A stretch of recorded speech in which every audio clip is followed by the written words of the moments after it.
introduction, je vais d'abord vous présenter les 6 règnes du vivant, pour montrer où se situent les animaux.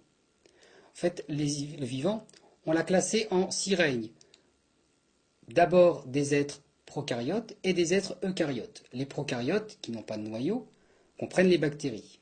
Alors en fait, dans ces bactéries, on va distinguer les eubactéries, celles que vous rencontrez classiquement en pathologie humaine, et les archébactéries, qui sont soi-disant plus anciennes. En fait, c'est très mal nommé. Elles ont un matériel enzymatique qui est plutôt proche des eucaryotes.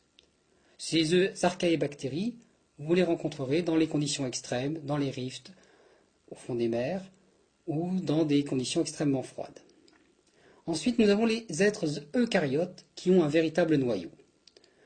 Alors, on a classé dans les protistes pratiquement tout ce qui n'était ni plantes, ni champignons, ni animaux. En fait, c'est un règne fourre-tout, les protistes, dans lesquels on met les unicellulaires, les anciens protozoaires, les protophytes, les protomycètes, et puis on y classe aussi toutes les algues. En fait, la pluricellularité a été inventée par différentes branches d'algues, chacune de leur côté, par les plantes, par les champignons et par les animaux, chacune de façon indépendante. Donc il y a donc 2 règnes que vous voyez qui sont très proches, qui émergent des protistes, qui sont les animaux et les champignons. L'idée à retenir là-dedans, c'est vraiment que les plantes et les champignons sont vraiment très éloignés les uns des autres. Donc ce qui nous intéresse, ce sont les animaux. Tout d'abord, définissons le règne animal. Les animaux sont des êtres eucaryotes, qui ont un véritable noyau. Ce sont aussi des êtres hétérotrophes et pluricellulaires. Donc cela, je l'avais déjà annoncé, pluricellulaires, puisque tous les protozoaires ou animaux unicellulaires, on n'en parle plus, on préfère les incorporer maintenant dans les protistes. Et les animaux sont des êtres hétérotrophes, à l'opposé des plantes qui se nourrissent de soleil et de substances minérales. Nous, les animaux, nous avons besoin de nous nourrir de substances biologiques pour synthétiser nos propres constituants cellulaires. Les animaux stockent leurs réserves glucidiques sous forme de glycogène. Les cellules animales n'ont pas de parois. Tout cela, c'est pas valable pour les plantes qui stockent sous forme d'amidon et qui ont des parois pectocellulosiques. Mais tous ces caractères-là, les 5 que je viens de citer, concernent malheureusement aussi les champignons. Il n'y a pas d'exception, tous les animaux vérifient ces 5 critères, mais les champignons les vérifient aussi.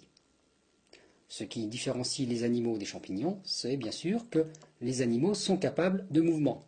Nous avons donc un tissu nerveux, un tissu musculaire, mais ça, il y a des exceptions, il y a des animaux qui ne se déplacent pas, qui n'ont pas de véritable tissu.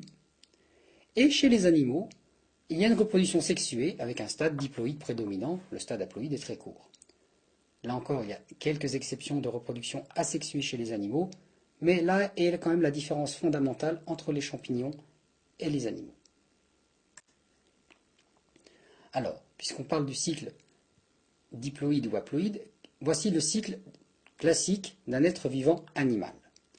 Le stade commence, mettons, à la fécondation, qui est en haut à gauche de la diapositive. La fécondation donne lieu à un œuf, un zygote, à 2 N chromosomes. Ensuite a lieu le développement embryonnaire précoce, avec segmentation, développement embryonnaire, tous les stades que vous avez déjà vus, blastula, gastrula. Et puis il y a l'éclosion ou la mise bas. Éclosion en cas d'œuf, mise bas dans le cas d'un animal qui va mettre au monde un être vivant déjà autonome, comme par exemple l'être humain. Ensuite, nous aurons la croissance de cet individu, ou éventuellement un développement post-embryonnaire. Ensuite, nous arrivons à l'adulte qui va produire les gamètes, et nous avons au stade des gamètes la seule période du cycle d'un animal où l'être vivant va être haploïde. Alors, quelques définitions.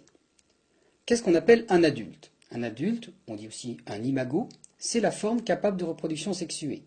Aucun problème pour les reconnaître dans la plupart des animaux que vous connaissez, mais vous verrez sur certains parasites que la distinction entre forme larvaire, forme adulte, n'est pas forcément évidente, en tout cas pas sur la simple morphologie. Et le critère à garder, c'est cette capacité de faire de la reproduction sexuée.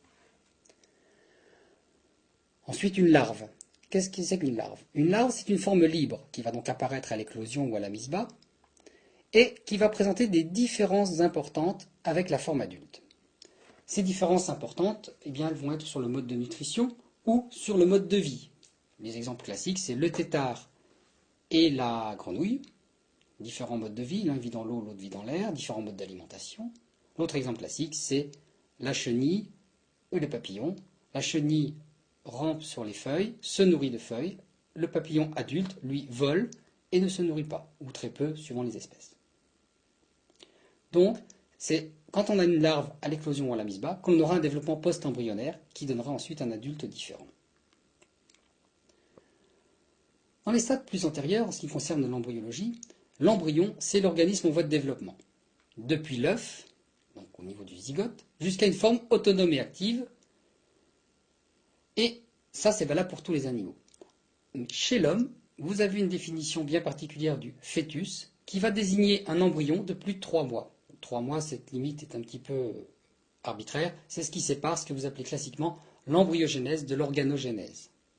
Donc, chez l'homme, le fœtus, c'est une définition propre à l'homme et ça désigne l'embryon de plus de 3 mois.